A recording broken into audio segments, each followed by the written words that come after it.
কামরুল আর হুদাদের BNP কেন্দ্রীয় সংসদের সহ সম্পাদক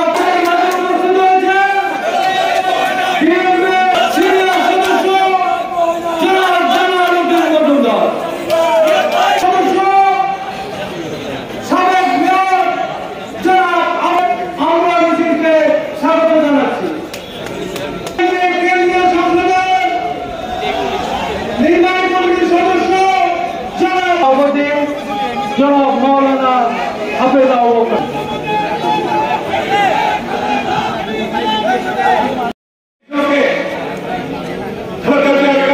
দেখা করেন নাই, যুদ্ধের ময়দানে চলে গিয়েছেন, আর ফিরে আসার শুরু হয় নাই। এমনি অবস্থায় তিনি জানামালার দুটি শিশু করে গ্রেফতার হয়েছেন এবং দীর্ঘদিন ক্যান্টনমেন্টে কারাগারে জীবনযাপন করেছেন। আমরা সেই নেত্রীর নেতৃত্বে এই দেশ থেকে সরকার উদ্ধার করে বাংলাদেশে ভৌতিক গণতন্ত্র এবং সংসদীয় গণতন্ত্র প্রতিষ্ঠা করা হয়েছে।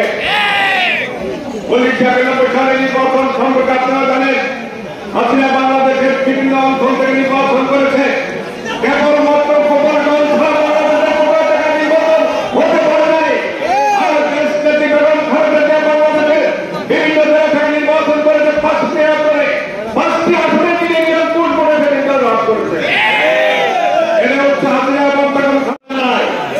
এই 28 অক্টোবরের পরে এই আন্দোলনের সময় ফেনী বিএনপি এবং অঙ্গ সংগঠন সমূহ যে ভূমিকা রেখেছে তা অবশ্যই দল পাথর থেকে দেশবাসীকে আমরা মুক্ত করতে পারিনি।